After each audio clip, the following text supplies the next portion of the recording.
안녕하세요. 주돈입니다. 6월 5일 방송 시작하겠습니다.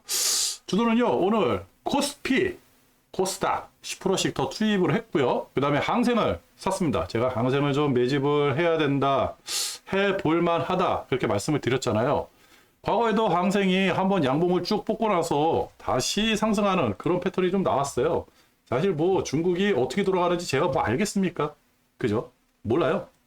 중국이 지금 어떻게 돌아가고 있고 지금 상황이 어떤지는 그냥 간간히 들리는 뉴스로밖에 들을 수가 없는데, 근데 과거에 이렇게 양봉 한 4%, 5%짜리 양봉이 나오면서 그 상승세가 출발했거든요. 그죠? 겁나게 무시무시하게. 그래가지고 한번 매집을 해봤습니다. 그리고 오늘 항생을 매집을 하고 나서 전고를 뚫더라고요. 그죠? 전저를 뚫더라고. 이게 전저 라인이거든요. 그렇다 그러면 요거를 생명성으로 잡고, 그 다음에 한번 달려보는 것도 괜찮지 않을까 해가지고 20% 정도 투입을 했고요. 가장 중요한 거는 이 추세 흐름이 바뀌어야겠죠. 일단은 61선 위에 올라타든지 그런 모습이 나와야 되는데, 뭐 언제든지 팔아버릴 수 있으니까. 그렇다고 판다고 해서 지금 상황에서 곧버스를 타느냐, 그건 아닌 것 같아요. 그냥 항생이 많이 상승했다, 많이 떨어졌다. 근데 지금 희한하게 항생하고 중국에 매기가 훅 들어왔다. 그래가지고 한번 배팅을 한번 해본다. 그런 거밖에 없습니다. 그래가지고 언제 또 요거는 걷어들일지 그거는 모르는 거고요. 그리고 코스피하고 코스닥은, 코스피 같은 경우는 지금 굉장히 그 고가죠. 그죠? 차트만 봐도 많이 올라가 있어요. 61선하고 이격도 굉장히 높고, 그죠? 그리고 오늘 그냥 라인을 한번 그려봤거든요. 전고를 부딪히는 이런 라인을 한번 부딪혀봤더니 그거마저 이제 쭉 올라가는 이런 모습이 나왔어요. 이런 모습이 나왔거든요. 그렇다고 하면 조금 오버된 것 같기도 한데, 근데 오늘 그 코스피하고 코스닥을 더 매집을 한 거는요, 딱 하나예요. 제가 어제장에 금요일 날, 아니죠, 어제죠. 어제 방송이었나요? 그제 방송이었나요? 모르겠네. 하여튼 먼저 번 방송에서 말씀드린 게 뭐였냐면, 미국이 너무 좋다. 왜 좋았냐? 나스닥보다 다우라든지 S&P 500, 특히 러셀, 중소형주가 올라간 게 너무 좋았다. 이 손바뀜이 일어나는 거거든요. 주도주가 반도체에서 다른 종목으로, 이제 다른 섹터로 돈이 흘러 들어가는 그런 모양새가 나왔거든요. 그게 너무 좋았다. 근데 우리나라도 똑같았어요. 우리나라도 보시면 오늘 좀 많이 상승한 게 뭐냐면, 일단은 중공업, 그죠? 중공업, 그동안에 중공업 주식, 이게 ETF거든요. 타이거 200 중공업인데 많이 상승했어요. 오늘 양봉으로 쑥 빼주는 모습, 아유 좋죠. 우리나라 뭐 조선주 굉장히 좋으니까요. 그 다음에 또 많이 올라간 게 화장품, 중국향이겠죠. 그 다음에 뭐 건설, 은행, 자동차, 그 자동차가 좀 많이 갈 줄 알았더니 자동차가 조금 그렇대요. 뭐 보험도 올라가고, 그죠? 철강, 그리고 필수 소비재 다 올라갔어요. 유일하게 빠진 게 반도체, 그죠? 뭐 2차 전지도 올라가고, 유일하게 빠진 게 반도체예요. 그러니까 반도체, 삼성전자, 하이닉스가 묻어 있으니까. 그리고 2차 전지에서도 대형주 말고 중소형주 위주로 상승하는 그런 모양새가 나왔으니까. 그래가지고 지수가 안 올라가고, 오늘 상승이 대략 코스피가 0.54%, 그리고 150, 코스닥 150은 0.23% 빠졌거든요. 이런 모양새가 나왔어요. 근데 괜찮다. 좋다. 왜? 반도체에서는 좀 매기가 약해지고 반도체가 좀 빠졌더라도 다른 종목이 올라간다는 거는요. 그죠? 제가 그랬죠. 주도주가 먼저 올라가고 나서 그동안에 약했던 섹터가 같이 끌고 올라가고, 그 섹터가 또 견고해지면 다시 주도 섹터가 올라가는 그런 모양새가 나온다. 그게 진정한 상승 조건이 될 수가 있다. 그래가지고 지금은 그런 패턴을 봤을 때 곧버스는 좀 어렵지 않을까, 곧버스 투자는 어렵지 않을까, 이런 생각을 했거든요. 곧버스에 직접적으로 투자하는 것보다는 비중을, 차라리 내가 여기가 좀 고점이다 생각한다 그러면요, 비중을 좀 줄이는 게 나은데, 비중을 줄이다 보면 나도 모르게 또 이게 주가가 상승을 하고 그러니까요. 그리고 우리는 내일 변충일이 있잖아요. 변충일이 있어가지고 오늘 조금 그런 데서 좀 조정을 보이는 그런 모습이 나오지 않았나, 그런 생각도 들고. 그래도 주도는 요 모습을 보고 다른 섹터의 주가가 올라오는 걸 보고 나서 그다음에 코스닥하고 코스피하고 이렇게 비중을 늘렸습니다. 10%씩. 그래가지고 100%다 때려박고 요 항생은 어떻게 될지 모르겠는데 그 마지노선만 지켜준다 그러면요 계속 끌고 가고 싶어요. 그죠? 계속 한번 끌고 가고 싶고 제가 원래 이 나스닥이라든지 항상 이쪽으로도 투자를 잘 안 하고 오로지 코스닥도 거진 투자를 안 했는데 지금은 야 이게 굉장히 넓어졌네요. 스펙트럼이. 저거 4개만 가지고 하는 것도 지금 정신이 없더라고요. 생각할 게 다 이제 종목마다 특징이 있기 때문에 생각하는 게 다 다르잖아요. 그래가지고 좀 정신이 없다. 가지고 항생까지 할 필요가 있을까 그랬는데 항생도 한번 놀볼 만한 자리가 왔기 때문에 투자를 했습니다. 그럼 오늘 어떻게 끝나는지 한번 확인을 해봐야 되겠죠. 오늘 외국인들 아무것도 안 했어요. 외국인들 아무것도 안 했어요. 그죠? 처음에 뭐 한 200억, 300억 사는 둥 하다가 그냥 뭐 마이너스 200억에서 끝나고 아무것도 안 했죠. 코스닥도 외국인들 처음에 시작할 때 어마무시하게 뺐어요. 시작하자마자 1000억 그냥 빼더니 나중에 다시 말아 올리는 모습 이렇게 나왔고, 그죠? 그러니까 지금 외국인들은 그냥 가만히 있는 것 같아요. 지금 상황이 어떻게 될지 모르겠으니까. 근데 이 장은 굉장히 강세장이니까 여기서 뭐 주가를 뺀다든지 종목을 뭐 매도를 한다든지 그럴 필요 없이 그냥 현상 유지만 하는 거 아닌가 그렇게 생각이 들거든요. 그리고 우리 장은 특징이 내일 또 하루가 쉬니까요. 선물은 조금 매수세가 들어왔고 대략 한 3,000개까지 들어오고 선물도 오늘 뭐 반응이 없었어요. 주가가 거진 움직이지 않았죠. 코스닥도 선물 거진 움직이지 않았죠. 그죠? 안 움직였는데 그럼 오늘 장 어떻게 저렇게 버팅기고 왜 그동안에 못 올랐던 섹터, 소외됐던 섹터, 그리고 우리가 많이 이렇게 관심 없었던 섹터들이 저렇게 골고루 다 올라오고 반도체 외에 다른 섹터들이 저렇게 올라왔냐 봤더니 기관이 힘을 썼더라고요. 금융투자 프로그램에서 뭐 땡겼으니까 올라갔을 거고, 그죠? 요거에서 요거 빼면, 그죠? 기관이 나온다 그랬잖아요. 그죠? 딱 통틀어도 대략 1,500억 좀 매집을 해줬다. 일자별로 봤더니 그동안에 꿈쩍 안 하던 놈들이 오늘 좀 사들였다. 기관들이 사들였다. 근데 기관은 믿을 게 못 된다. 얘네들은 절대 믿으면 안 된다. 그렇게 말씀을 드렸죠. 그래가지고 오늘 주가 상승이 뭐 어제 금요일 날 미국장 끝나고 나서 미국 상승분을 충분히 반영을 했다? 그런 생각은 안 들어요. 근데 우리 그 코스피도 굉장히 많이 올라가 있었으니까 주가가 지금 상태도 굉장히 많이 올라가 있는 상태니까 조금 조정을 받고 갈 수도 있겠는데 그거 모르죠. 그죠? 그래가지고 오늘 그러면 외국인들이 뭐 반응이 어땠느냐? 오늘 삼성전자를 대략 140만 정도 매도를 쳤어요. 프로형도 좀 나오고 그 삼성전자를 조금 팔아댔다. 하이닉스도 뭐 좀 소소하게 반응이 없었다. 하이닉스는 반응이 없었다. 그렇다 그러면 다른 쪽에서 움직임이 있었고 그렇다 그러면 외국인들이 어떠한 그 움직임이 없었다라고 한다 그러면 여기 올라왔던 그죠? 여기 올라왔던 그 외에 다른 섹터들, 뭐 건설이라든지 중공업이라든지 이런 섹터들은 개미들이 몰리지 않았나 그렇게 한번 판단을 해볼 수도 있겠죠. 그죠? 근데 중요하지는 않아요. 지수가 올라가야지. 그죠?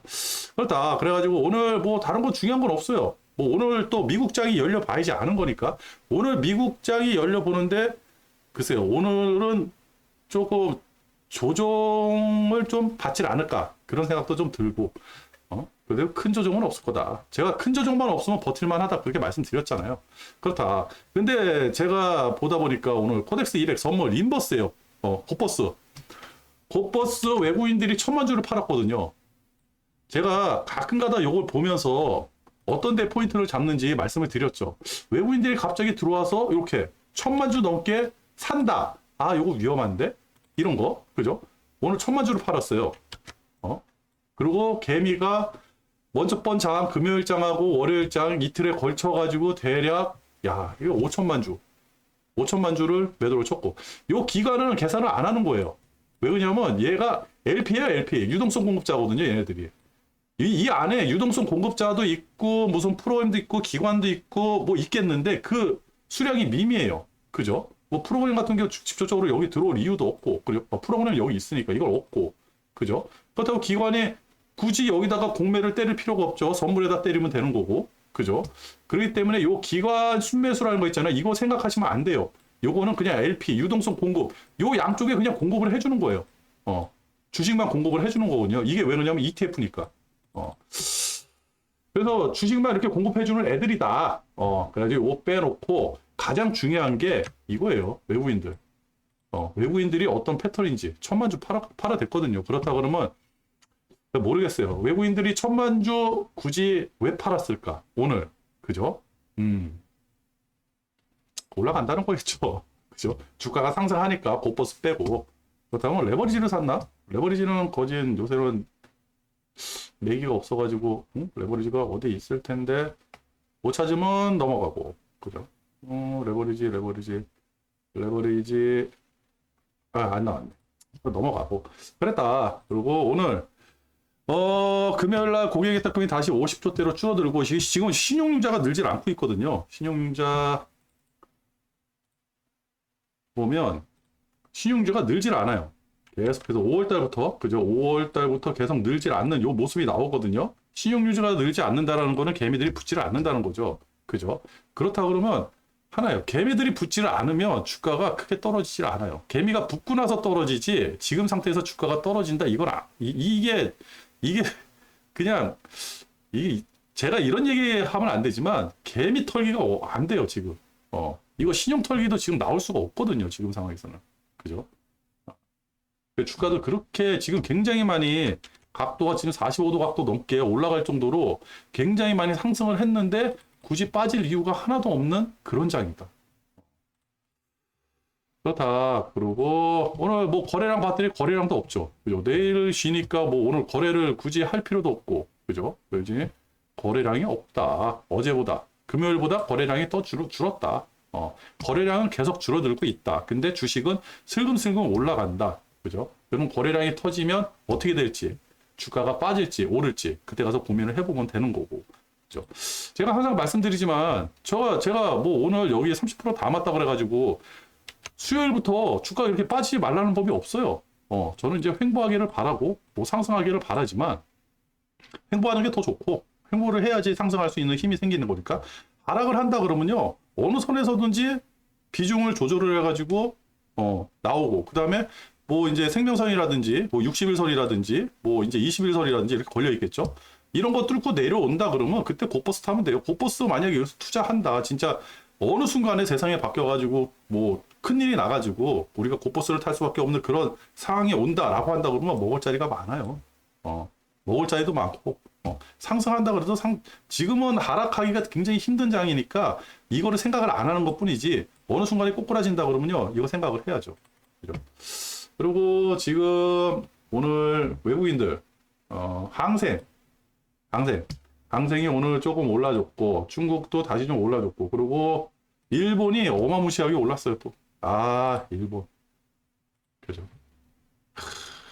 진짜 일본은 진짜 이거를 어디다가 라인을 그려야 될지 진짜 뭐 유럽보다 더 올라간 거예요 지금. 이거 팬데믹 최고점이거든요 얘네들.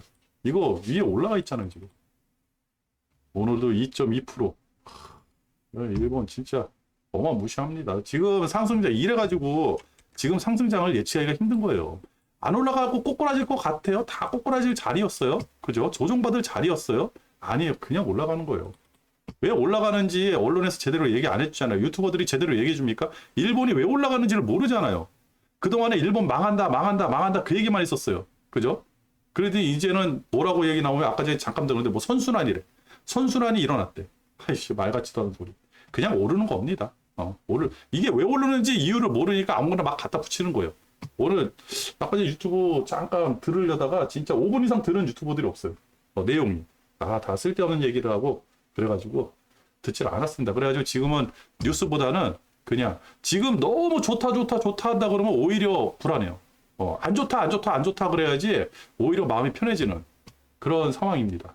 진짜 이 정보를 조금 고급 정보를 어디서 가져와야 되는데 이게 가져올 데가 없네. 그동안에는 유튜버들이 참 참신하고 그렇죠? 그냥 어떠한 자기가 가지고 있는 생각, 자기가 가지고 있는 그 투자 패턴, 투자 방향 정보, 자기의 생각 이런 것들을 많이 나누는 장이었는데 지금은 다 돈 거려가지고 아이고 그죠? 뭐 30만 구독자 있던 사람이 뭐 한 150만 구독자 되니까 그냥 돈. 그러면 돈은 그렇습니다. 그래가지고 기분이 안 좋다. 그리고 환율 봤더니 환율 계속 약세죠. 그죠? 1,300원대, 1,400원대에서 움직이지 않는 거. 그죠? 환율만 보고 가자. 환율하고 구리만 보고 가자. 그렇게 말씀드렸죠. 위안화는 계속 상승해요. 요거는 좀 조심해야죠. 위안화는. 그죠? 우리가 따라서 약세가 되면 위험하다. 근데 우리는 약세도 아니고 강세도 아니고 그냥 거기에 머물러 있다. 이렇게 보시면 되고 조만간에 1,300원 깨고 내려갈 수도 있을 것 같아요. 그렇다 그러면 환율이 이 정도로 안정화된다라고 한다면 두 가지 의심을 해야죠. 진짜 순수하게 외국 자본이 우리나라에 들어온다든지, 그죠? 아니면 외환 당국이 주가를 찍어 누른다든지, 주가가 아니죠. 환율을 찍어 누른다든지 둘 중에 하나인데 글쎄요. 지금 상황에서 달러를 쓰면서까지 찍어 누를 것 같진 않고 그냥 돈이 좀 들어오는 거 아닌가? 그렇게 생각을 해봅니다. 그리고 달러 지수도 아직까지 그죠? 강세. 그렇다. 그리고 채권 금리가 미국 10년물 금리가 다시 상승하는 모습을 보이고 있거든요. 요게 이제 어떻게 반응을 하는지. 요게 이제 미국장하고 일단은 10년물 미국 국채는요. 우리장하고 커플링이 되는 게 아니라 미국장하고 이게 커플링이 될 때가 있어요. 근데 지금은 따로 놀고 있죠. 그죠? 그러니까 그걸 한번 확인을 해봐야 되고 금리가 마구마구 움직인다 그러면서 미국장이 흔들린다 변동성이 심해진다 그러면 그때 가서 확인을 해보면 되는 거고요. 그리고 구리 가격 견실해요. 뭐 떨어질 기미도 안 보이고 괜찮습니다. 그러니까 구리 가격하고 환율만 보고 가는 것도 하나의 방법이다 이렇게 말씀드리고 미국장은 뭐 다 끝났고 그리고 베트남 그죠? 베트남 인도 베트남 증시도 조금 상승하는 분위기가 나오고 있거든요. 그죠? 베트남. 여기서. 이렇게.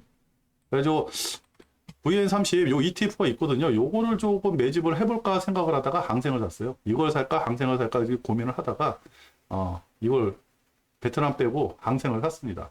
그래, 그나마 항생이 변동성이 크고, 좀 가까이 있고, 오늘장 항생이 좀 상승하니까 우리 장도 좀 동달아 같이 움직이는, 다시 이제 커플링이 되려고 하는 그런 모습이 약간 비춰졌거든요. 왜 그러냐면 우리나라도 방향성을 어떻게 정하기가 애매하잖아요. 그래가지고 항생이라든지 중국이라든지 그리고 여기 보니까 뭐 중공업, 철강, 그 다음에 화장품, 이런 그리고 필수 소비재 이런 게 움직였다 그런 거 보니까 이제 중국에 조금 이렇게 민감하게 주가들이 움직이는 게 아닌가 그렇게 한번 생각을 해보고 그렇습니다. 그리고 지수를 봤더니 유로 그냥 보합권 그동안에 또 많이 상승을 했죠. 유럽도 많이 상승을 했으니까 보합권에서 좀 움직이는 것 같고 이거 어디 갔죠?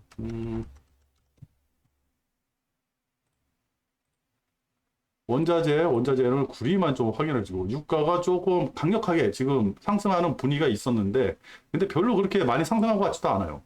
유가가 갑자기 막 연 3일 3거래일 정도 계속해서 상승을 해가지고 유가가 왜 이렇게 상승하나 해가지고 봤는데 또 그것도 아니더라고요. 이렇게 보니까 그렇게 많이 상승하는 것 같지도 않아요.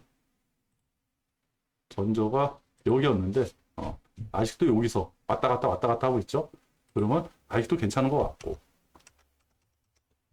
그래요. 아직까지 뭐 유가라든지 다른 이 원자재 가격에 대해서 그렇게 변동성이 심하진 않다. 그리고 구리가 폭락을 한다든지 2% 이상 폭등 한다 그러면 주가가 분명히 반응을 한다. 그래가지고 구리만 좀 확인하고 환율 요것만 확인을 하고 그러면 되지 않을까 생각을 합니다. 그리고 댓글 많이 달아주셨어요. 댓글 달아주셔서 감사합니다. 그리고 여기 뭐 제임스 님이 변동성에 대해서 말씀을 많이 해주셨어요. 그죠? 충분히 일리 있는 말씀이에요. 일리 있고 지금 뭐 옵션 우리는 이번 주 금요일 날 옵션 만기가 있고요. 다음 주에는 미국 옵션 만기가 있고 그다음 다음 주 14일 날 다음 주죠? 다음 주죠? 다음 주 14일이 얼마 안 남거든요. 다음 주인가? 5일이니까 다음 주에요. 다음 주에 또 FOMC 회의가 있고 그죠? 근데 이번 주에는 우리가 이벤트가 없다 그랬죠. 미국에서 어떠한 이벤트가 나오질 않아요. 그렇죠? 우리 이제 6월달 선물 옵션 만기가 6월 8일 날 이게 잡혀 있는 거 이 이벤트 우리나라 이벤트 하나고 그죠? 요거 하나 남고 화요일 날 내일 쉬고 금요일 날, 저기 수요일 날, 그 다음에 목, 금. 그리고 다음 주에 들어서면서 이제 이벤트가 쭉쭉쭉 나오거든요. 일단은 14일 날 이벤트가 있는데 14일 날은 금리를 안 올린다고 분명히 얘기를 했어요. 그리고 제가 한번 다시 말씀드리지만 금리를 올릴 수 있는 상황이 아니죠. 그죠? 기본적으로 은행 작살 나면서 뭐 SBB라든지 그 뭐 리퍼블릭이라든지 이런 거 작살 나면서 그 작살 나는 후유증에 금리가 1% 정도 상승돼 있는 상승한 그런 효과를 봤다. 파월이 분명히 그 얘기를 했으니까. 그죠? 그러니까 지금 금리가 5%대가 아니라 6%대에 올라와 있다. 이렇게 생각해도 되는 그런 금리대이니까 굳이 올리지 않는다. 만약에 금리를 올린다 그러면요. 주가가 분명히 반응할 거예요. 그래가지고 만약 금리 올린다 얘기하고 나서 음봉이 쫙 서버리면 그냥 곧버스 다 때려 박을 겁니다. 그때는 또. 그렇게 움직이면 될 것 같아요. 그리고 여기 저기 뭐야 요 안치환 님이 미국이 법이 통과됐으니까 그죠? 이제 빚을 더 낼 수 있다. 부채상환법. 그죠? 부채 한도를 늘려가지고 국채를 마구마구 발행을 한다라고 말씀했는데 요거는 거꾸로 생각하시면 돼요. 우리나라를 기준으로 봤을 때 우리나라가 경기가 침체됐어요. 예전에 뭐 2012년, 11년도, 12년도, 10년도, 11년도, 12년도 이럴 때처럼 그냥 그 금융위기 때문에 경기가 침체됐어요. 그러면 1년 예산 있잖아요. 우리 1년 예산을 잡아놓은 게 있잖아요. 그걸 상반기에 다 때려붓는 거예요. 왜? 유동성 공급을 해야 되니까. 그죠? 유동성 공급을 하기 위해 가지고 1년 예산을 상반기에 다 때려받고 그러면 하반기에는 돈이 없잖아요. 그러면 어떻게 해요? 추경이라는 걸 하잖아요. 추경 예산을 편성을 해가지고 추경이라는 걸 땡겨가지고 그걸 가지고 또 하반기에는 그거 가지고 쓰고 그러니까 돈을 언제 쓰느냐가 중요한 거거든요. 근데 미국이 부채 한도를 올려달라는 건 뭐예요? 돈 있을 때가 벌써 다 정해져 있어요. 그죠? 뭐 반도체법이라든지 무슨 하여튼 뭐 바이든이 하려고 하는 그 어떠한 그 이벤트들 그런 것들을 위해 가지고 돈이 필요한 것 뿐이거든요. 그렇다고 해가지고 지금 그거를 야 이제 뭐 경기가 안 좋아 그래가지고 이거 그냥 채권 마구 발행해가지고 하반기에 그게 다 때려박어 이게 아닐 거예요. 그죠? 지금 부채 한도 협상을 2년짜리를 해줬거든요. 그 2년짜리 해준 이유도 바로 그겁니다. 2년 동안에 나갈 수 있는 그 어떠한 계획 있잖아요. 그 계획에 들어갈 돈들을 그러니까 그 경기가 민감해지지 않을 정도로 돈을 끌어다 쓰는 거예요. 오히려 돈을 더 천천히 기존에 쓴 돈보다 경기가 과열되면 안 되니까 더 뭐라 그럴까 그 적게 아주 짠돌이처럼 이렇게 쓸 가능성도 있어요. 그래가지고 미국이 국채를 한 번에 발행하는 게 아니거든요. 이거 2년 동안에 꾸준히 발행하는 겁니다. 필요할 때마다 조금씩. 그죠? 그래가지고 이게 한 번에 이제 국채가 발행된다 그래서 이게 만약에 된다 그러면 미국 10년물 국채라든지 30년물 국채가 분명히 변동성이 굉장히 크게 움직일 거예요. 그게 아니잖아요. 그죠? 그것만 확인하면 될 것 같습니다. 그래가지고 이거는 조금 우리가 걱정을 안 해도 되지 않을까 그렇게 생각을 해요. 그렇습니다. 그리고 중국 오늘도 2차 전기차 관련주 그죠? 굉장히 많이 하락을 했죠. 그렇습니다. 하여튼 뭐 댓글 여러분들이 달아주시는 댓글 저는 이걸 읽고 좀 고민을 많이 해요. 이럴 수도 있겠다. 가능한 일이다. 여기 제임스님이 분명히 말씀하셨거든요. 목요일 마감일이니까 월요일 곱게 넘어가지 않을 것 같다. 그죠? 오늘도 위에서 꾹꾹 누르는 모습도 분명히 보였고요. 그죠? 파생시장 포지션을 외국인들이 선물 옵션, 외국인들이 다 가지고 장난치는 거니까 어떤 포지션을 가지고 할지, 그죠? 이런 것도 우리는 예상을 해야 돼요. 근데 제가 지금 한 박자 늦게 움직이자 그랬잖아요. 그게 왜 그러냐? 다른 거 없이 그냥 이벤트 나오면 주가가 변동성이 생겨버리면 그때 움직여도 늦지 않는다. 왜? 나도 모르게 상승하고 있으니까. 그죠? 나도 모르게 상승하고 있는 거예요. 은근슬쩍. 떨어질 것 같은 자리에 안 떨어지고 은근슬쩍. 그러면 여기서 만약에 우리가 그러면 언제쯤 비중을 조절을 하고 언제쯤 할지 그거는 그냥 차트에 맡기는 거예요. 하다못해 쭈구리 하단으로 떨어진다든지. 그죠? 아니면 볼벨 하단으로 떨어진다든지 아니면 저항대를 너무 뚫고 올라간다든지 그죠? 볼벤은 줄이면요 이거 잘하거든요.